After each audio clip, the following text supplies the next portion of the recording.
안녕하세요. 자, 최근 몇 주 동안 귀금속 시장 보셨나요? 정말 말 그대로 롤러코스터였죠. 사상 최고가를 막 찍는가 싶더니 진짜 눈 깜짝할 사이에 폭락해버렸습니다. 그래서 다들 지금 딱 한 가지를 묻고 있어요. 도대체 무슨 일이 벌어진 거야? 하고 말이죠.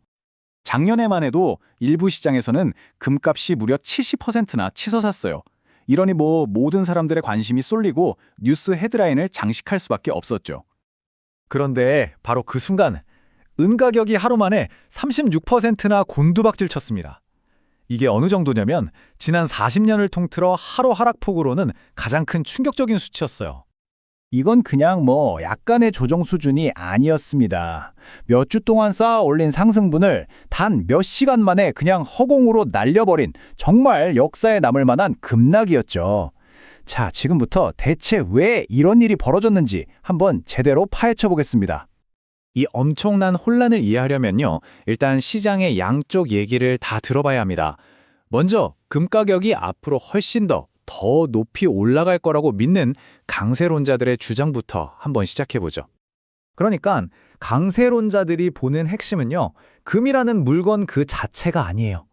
진짜 중요한 건 바로 우리 지갑 속에 있는 돈의 가치라는 겁니다. 이걸 좀 쉽게 비유해 볼까요? 여러분 지갑에 있는 돈은 말하자면 케이크 교환권 같은 거예요. 이 교환권을 가져가면 진짜 케이크를 줄 거라고 믿는 거죠. 근데 이건 케이크 자체가 아니잖아요. 만약 사람들이 이 교환권 믿을 수 있나 의심하기 시작하면 어떻게 될까요? 그렇죠. 다들 진짜 케이크를 가지려고 달려들 겁니다. 바로 이 원리가 금 강세론의 핵심이에요.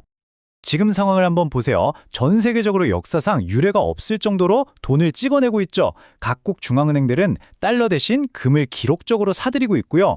또 과거 데이터를 보면 금의 강세장은 보통 9년에서 13년 정도 갔는데 지금은 이제 겨우 절반쯤 왔을 수도 있다는 분석도 나옵니다. 강세론자들 눈에는 이 모든 게 딱 하나의 결론으로 이어지는 거죠. 이건 끝이 아니다. 이제 막 시작이다. 하지만 결국 폭락은 현실이 됐고 그 파장은 정말 엄청났습니다. 자, 그럼 이제 반대편 이야기를 들어볼 시간이죠. 귀금속 시장이 위험할 정도로 부풀어 오른 거품, 즉 버블이었다고 주장하는 약세론자들의 시각입니다. 이 붕괴가 그냥 아무 이유 없이 일어난 게 아니에요. 시장의 분위기를 하룻밤 만에 180도 뒤집어버린 결정적인 사건이 하나 있었어요. 바로 이게 투기라는 이름의 거대한 풍선을 터뜨린 바늘 역할을 한 겁니다.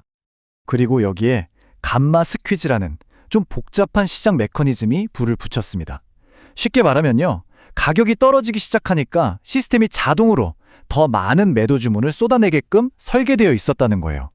마치 작은 눈덩이가 굴러가면서 거대한 눈사태가 되는 것처럼 이 메커니즘 때문에 단순한 가격 하락이 걷잡을 수 없는 폭락으로 이어진 거죠. 실제로 한 분석을 보면요, 이런 투기적인 거품을 쫙 걷어내고 인플레이션이나 금리 같은 경제 기초 체력만으로 따져봤을 때 폭락 직전의 금은 무려 80%, 은은 상상하기 힘든 200%나 고평가된 상태였다고 합니다. 그리고 이번 폭락 사태는요, 특히 금과 은, 이 두 귀금속이 얼마나 다른 성격을 가졌는지 아주 명확하게 보여줬습니다.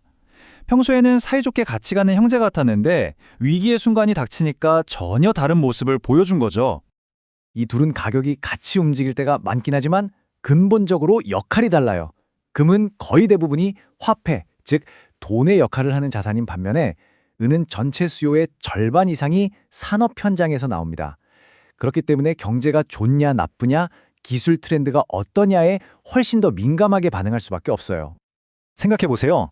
은은 인공지능, 전기차, 태양광 패널까지 우리가 미래 기술이라고 부르는 거의 모든 분야에 없어서는 안 될 핵심 소재입니다.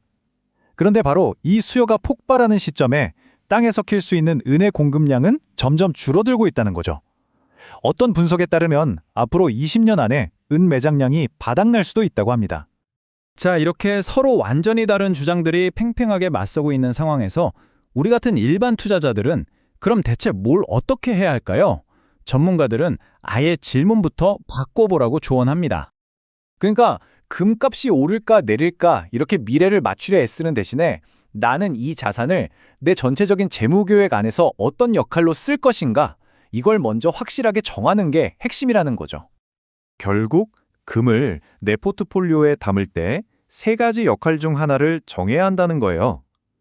첫째, 아주 길게 보고 위기 상황에 대비하는 보험으로 둘 것인가? 둘째, 짧게 치고 빠지는 투기적 거래 대상으로 볼 것인가? 아니면 셋째, 그냥 시장 분위기를 읽는 온도계 정도로만 활용할 것인가? 이 중에서 어떤 역할을 맡길지 먼저 정하는 게 순서라는 거죠. 이게 무슨 말이냐면요. 얼마 전과 같은 폭락장이 왔을 때 여러분의 반응은 전적으로 여러분이 금액에 어떤 임무를 부여했느냐에 따라 달라진다는 뜻입니다. 트레이더에게는 재앙이었겠지만 보험으로 생각한 사람에겐 오히려 싸게 더 살 수 있는 기회였을 수도 있죠. 결국 여러분의 포트폴리오에서 금이 언제 터질지 모르는 시한폭탄인지 아니면 위기의 순간에 불을 꺼줄 소화기인지를 구분하는 것. 이 두 역할의 근본적인 차이를 이해하는 것이야말로 이번 금값의 요란했던 여정에서 우리가 얻어야 할 가장 중요한 교훈이 아닐까 싶습니다.